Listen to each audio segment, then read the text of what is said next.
Hello friend, मैं Bulesh sir आपके लिए इंडियन पॉलिटी लाया हूँ। जैसे लास्ट वाले वीडियो में अपन ने देखे थे, क्या देखे थे, चार्टर्ड एक्ट देखे थे, ठीक है, गैजेट एक्ट देखे थे, जो हर आफ्टर 20 साल के बाद भी होते थे। इसके बाद अपन देखेंगे कि ईस्ट इंडिया कंपनी का अंत कैसे हुआ और पूरे तरीके से वो कब भंग हो चुकी थी ईस्ट इंडिया कंपनी, इस उनकी डेट देखेंगे और उसके साथ साथ ही जो ब्रिटिश सत्ता का जो उदय हुआ उसके बारे में देखेंगे, ठीक है। तो जो ये एक्ट देखेंगे, एक्ट कितना है, 1858, ठीक है। तो मैं आपको एक बार क्लियर करके बता देता हूँ कि देखो 1858 के जो पहले जो आते थे ना, 1858 के जो पहले जो होता था उसे बोला जाता था नियमक बोला जाता था, और इसके बाद में जो बोला जाता था अधिनियम बोला जाता था, ठीक है। ये फर्क है, इसमें ध्यान रखना है। इसके पहले क्या बोला जाता था, नियमक बोला जाता था, और उसके बाद में क्या बोला जाता था, ठीक है, अधिनियम बोला जाता था। जैसे आपको पता होगा कि 1969, ठीक है, 1969 के अनुसार जो बैंक है, तो इसके पहले वाली जो बैंक है उसे पुरानी बैंक कहा जाता है, इसके बाद वाली बैंक को क्या कहा जाता है, नया बैंक कहा जाता है, ठीक है। तो सेम वैसे ही यहाँ पे किया गया है, जो भी कानून बनते थे उसे क्या बोला जाता था, नियमक बोला जाता था, और इसमें इसके बाद में क्या बोला जाता था, अधिनियम बोला जाता था, उसे एक्ट कहा जाता था। तो ध्यान में रखना।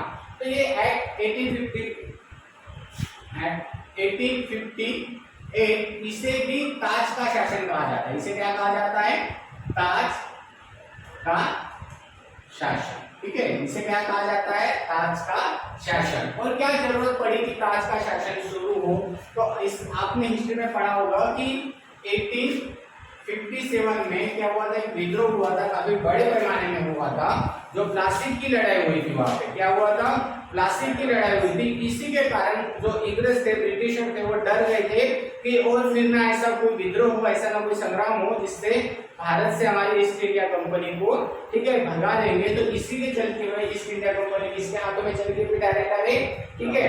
तो ये डायरेक्ट चली गई महारानी के हाथों में, संसद के हाथों में, ठीक है। तो ध्यान रखना, तो भारत की जो सत्ता है वो भी किसके हाथों में चले जाएगी। तो इस एक्ट के तहत जो भारत की सत्ता थी, भारत की सत्ता अभी किसके पास चली गई थी, डायरेक्ट, ठीक है। तो डायरेक्ट किसके पास गई थी, महारानी, या फिर आप उसे ब्रिटिश की संसद भी बोल सकते हो, ब्रिटिश की संसद इसके हाथों में चला गया था। और उस टाइम की जो महारानी जो थी, तो महारानी कौन थी, विक्टोरिया। कौन थी, विक्टोरिया। ध्यान में रखना, उस टाइम महारानी विक्टोरिया थी, जिन्होंने एक फरमान भी निकाला था। तो ध्यान में रखना। एक तो पहली बात ये कर ली उन्होंने कि सत्ता भी चेंज हो गई। अभी सत्ता चेंज हो गई तो कौन से आपको रीजन दिखते ही है। जैसे पहले कांग्रेस सरकार थी और उसके बाद बीजेपी सरकार है, तो जैसे जो योजना आयोग था, है ना, तो उसे नीति आयोग बना दिया, पुराने पैसे थे उसे नए पैसे में कन्वर्ट कर दिया, मतलब उसको भी चेंज। बात तो वही रहती है, पहले भी पैसे चलते थे, अभी भी चलते थे, पहले भी योजना थी, अभी भी है, सिर्फ क्या वो नाम चेंज हुए, बस। बाकी कुछ होता कुछ नहीं, क्या करेंगे, तो नाम ही चेंज कर लेते ना, ठीक है। लोगों को लोग इतने में ही खुश हो जाते हैं, ठीक है। तो बस इन्होंने भी वैसे ही कर लिया। तो इन्होंने क्या कर दिया, नाम चेंज कर दिया। पहले क्या करते हैं, गवर्नर जनरल जो था, अभी गवर्नर जनरल जो है वो गवर्नर जनरल जो थे उनके जगह कौन बना, गवर्नर के जगह, ठीक है। ध्यान रखना, वाइसराय, ध्यान रखना। अभी गवर्नर नहीं रहेगा, अभी जो वहां पे जो बैठा रहेगा वो गवर्नर नहीं बैठा रहेगा। ध्यान रखना, कौन बैठा रहेगा वहां पे, वाइसराय बैठा रहेगा। तो कई बार क्वेश्चन आता है कि भारत का पहला गवर्नर जनरल कौन, तो मैंने आपको पिछले वीडियो में बता दिया था कि लॉर्ड विलियम बेंटिक। पर लास्ट वाला, भारत का लास्ट वाला गवर्नर जनरल कौन, तो ऐसा अगर आपको पूछे तो क्या बोलोगे आप, देखो वो वाला लास्ट वाला नहीं, ठीक है। तो अगर आपको पूछे तो कौन थे, कैनिंग, कौन थे, कैनिंग। और अगर आपको फर्स्ट वाला वाइसराय पूछे तो ये बहुत बार पूछा गया है, फर्स्ट वाला, लास्ट वाला तो नहीं पूछता है, बट फर्स्ट वाला बहुत बार बैंकिंग और एसएससी और रेलवे एग्जाम में पूछा गया है। तो अपन उसके अंदर का देखेंगे, जैसे यूपीएससी लेवल का देखेंगे, तो यहाँ पे देखना कैनिंग, क्या है, लॉर्ड कैनिंग। तो ये जो थे लॉर्ड कैनिंग, ये फर्स्ट वाइसराय थे, ठीक है। ध्यान में रखना, मुझे एक पेपर सेट था, शायद एनटीपीसी का था, तो उसमें पूछा गया था कि पोर्टफोलियो प्रणाली किसने शुरू की थी। ठीक है, इसकी शुरुआत किसने की थी? तो इसकी शुरुआत की थी लॉर्ड कैनिंग ने की थी। ध्यान में रखना, अभी एनटीपीसी में मेरे ख्याल से 2017 के एग्जाम में आया होगा, तो ये इसमें आया था एनटीपीसी के इसमें कि पोर्टफोलियो प्रणाली किसने शुरू की थी? किसने शुरू की थी? लॉर्ड कैनिंग ने शुरू की और कब की थी? 1859 में की थी। कब की थी? 1859 में की थी। हाँ चलो अपन अपने इस पे आ जाते हैं। तो फर्स्ट वाइसराय बन गया, ठीक है, कौन बन गया? लॉर्ड कैनिंग बन गया। किस एक्ट के तहत? ठीक है, 1850 एक्ट के तहत। उसके साथ क्या हुआ? जो बोर्ड ऑफ डायरेक्टर था, आपको पता है, एक था बोर्ड ऑफ डायरेक्टर था,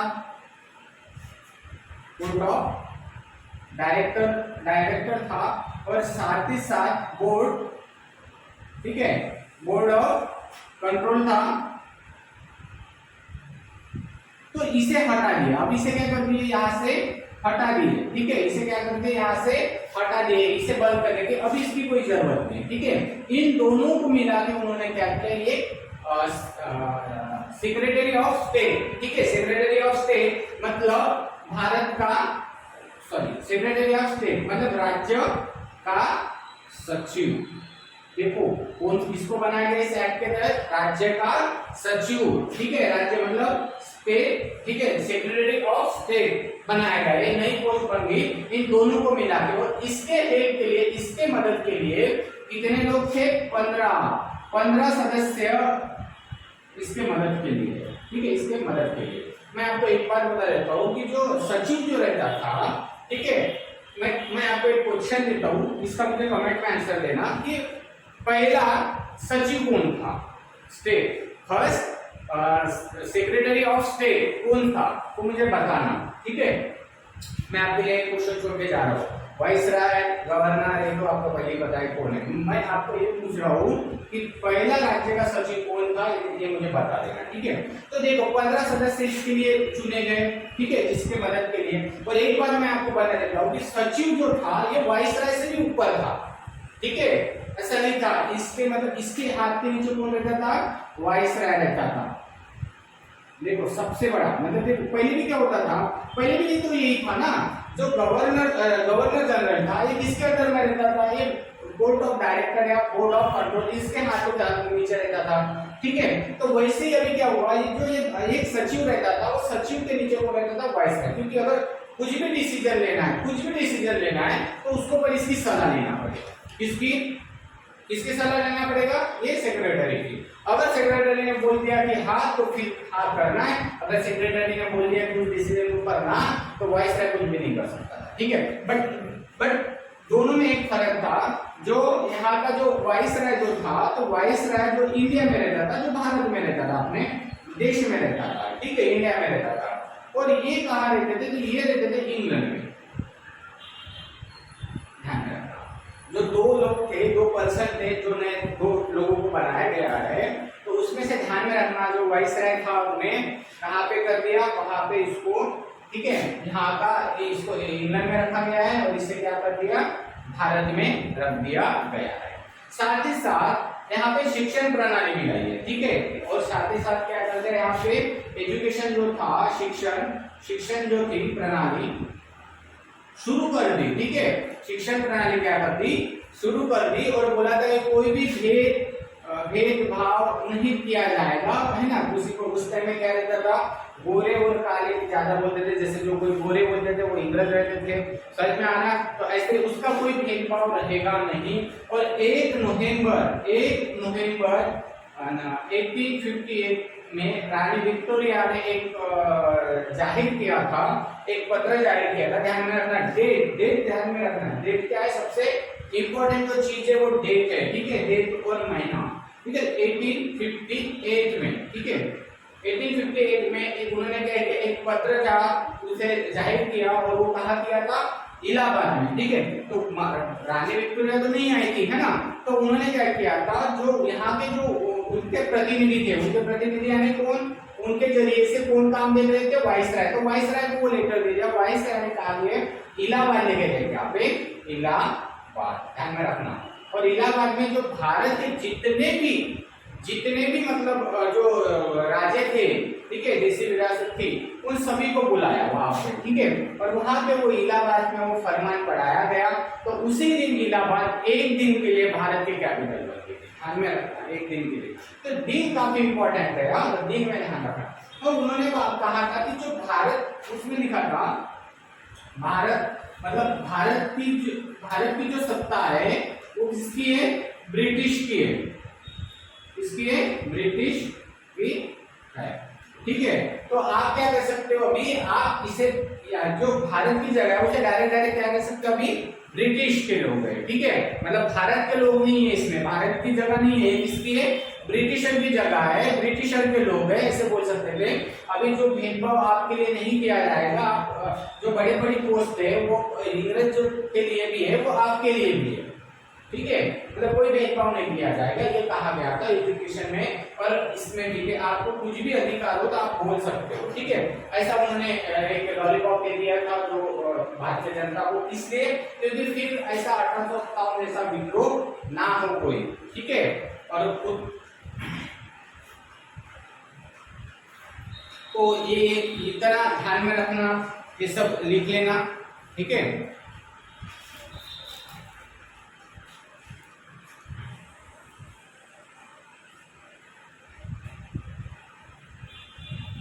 हाँ, एक ध्यान में रखना कि साथ ही साथ एक चीज ध्यान में रखना कि इन्होंने फिर एजुकेशन के लिए जो मेकर समिति आपको पता है, जो एजुकेशन के लिए शुरुआत कर दी यही से, ठीक है। कॉम्पिटिटिव एग्जाम की शुरुआत यही से कर दी गई थी, ठीक है। चलो आगे का अपन नया वाला एक्ट देखते हैं।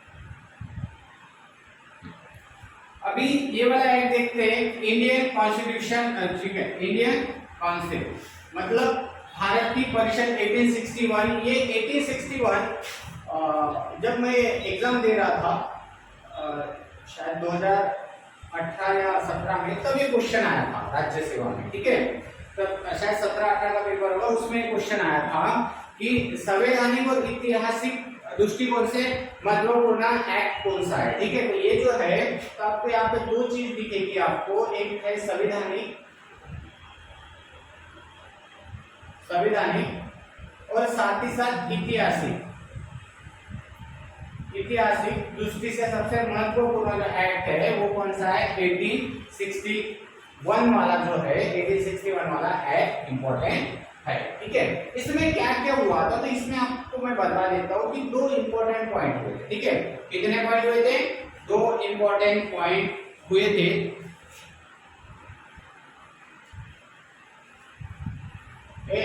ध्यान रखना, संवैधानिक और ऐतिहासिक दृष्टिकोण से बहुत ही महत्वपूर्ण था। और साथ ही साथ मैं आपको बता देता हूँ इस एक्ट में क्या क्या हुआ था। तो इस एक्ट में, इससे पहले मैं आपको बता देता हूँ कि जैसे ही ये एक्ट हुआ तो विधान परिषद जो है, ठीक है, विधान परिषद जो चुनाव होने वाले थे, उसमें बोला गया था कि यहाँ पे आपको प्रांतों के लिए कुछ मनोनीत जो थे आपको चुनना पड़ेगा, ठीक है। मनोनीत सदस्य है जो आपको क्या करना पड़ेगा, चुनना पड़ेगा, चूज करना पड़ेगा, ठीक है। तो क्या हुआ था इसमें, सबसे पहली बात तो ध्यान में रखना कि क्या किया था उन्होंने, विधान परिषद में भारतीय, ठीक है, भारतीय जो है उनको चुना गया। ध्यान में रखना, फर्स्ट टाइम भारतीय को चुना गया था इसमें विधान परिषद में। और इसमें कितने सदस्य, और किससे थे, मनोनीत, ठीक है, मनोनीत कहते हैं उसे, जो सदस्य रहते हैं। और ऐसे कम से कम कितने होना, 6 होना, कम से कम कितने होना, 6, और ज्यादा से ज्यादा कितने होना, 12। देखो ध्यान में रखना, कम से कम कितने होना, 6, और ज्यादा से ज्यादा कितने होना, 12 होना। तो मैं आपको बता देता हूँ कि उस टाइम जो विधान परिषद जो हुई थी प्रांत में, तो प्रांत के लिए वो इंडिया के इसमें 4 इसमें थे, वो 4 थे। तो कौन कौन से थे बता दीजिए। तो उसमें से जो एक था बॉम्बे, आपको बताइए एक कौन सा था, बॉम्बे, एक था मद्रास, और एक था बंगाल, और एक था आगरा, ध्यान में रखना आगरा, ये देखो ये तीन ना कॉमन है, बॉम्बे मद्रास बंगाल ये तीन कॉमन है, आगरा जो है ये नया आया हुआ है, ठीक है।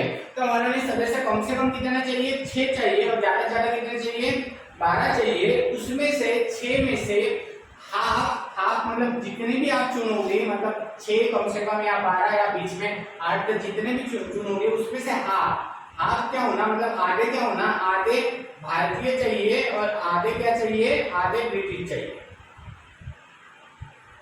ब्रिटिश चाहिए। मतलब आप समझ रहे हो बात को कि हाफ जो है आधे कम से कम विधान परिषद में 6 या फिर 12 है, उसके हाफ हाफ चाहिए। तो फर्स्ट इसमें विधान परिषद में 6 थे और 6 में से 3 लोगों को, भारतीय 3 लोगों को चुना गया और 3 जो थे 3 ब्रिटिशर को चुना गया, ठीक है। तो ये जो था ये ब्रिटिशर थे और भारतीय में था, एक मैं आपको बता देता नाम, दिनकर राव, ठीक है। एक कौन थे, दिनकर राव, ठीक है। पटियाला, तो आपको पता होगा पटियाला क्या है ना, पटियाला। तो पटियाला जो है ना, गाना है ना वो पटियाला का, पटियाला। तो पटियाला का महाराज और साथ ही साथ एक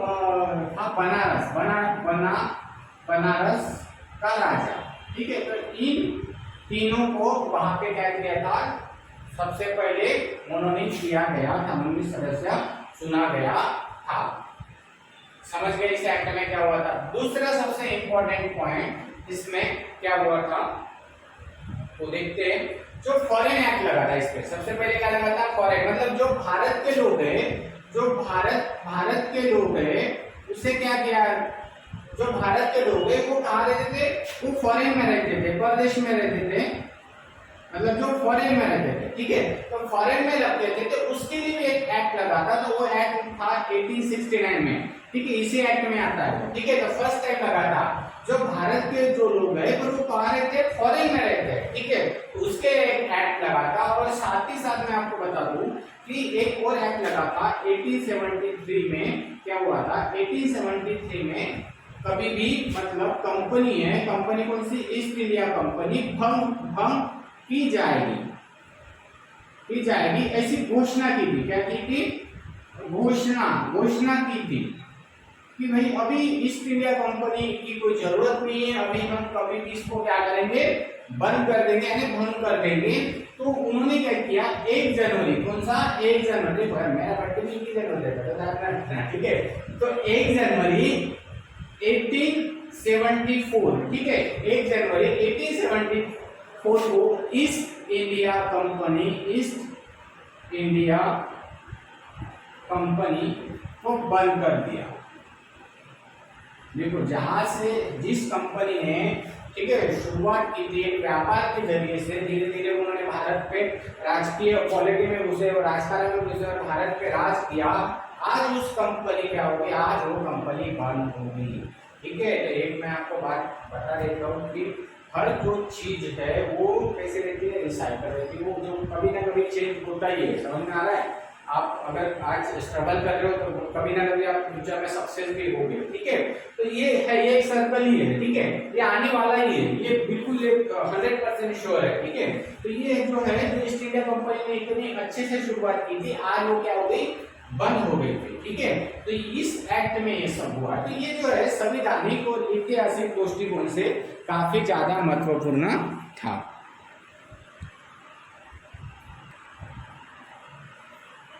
और इस एक्ट के तहत जैसे बॉम्बे हो गया, मद्रास हो गया, इसको कुछ अधिकार थे, ठीक है। तो वो अधिकार मतलब लगा कुछ और बनाए, कुछ अधिकार थे, वो भी क्या करते, वो भी अधिकार इसे छीन लिए गए और वो अधिकार किसके पास चले गए, वाइसराय के पास चले गए। वो अधिकार समझ में आ रहा है।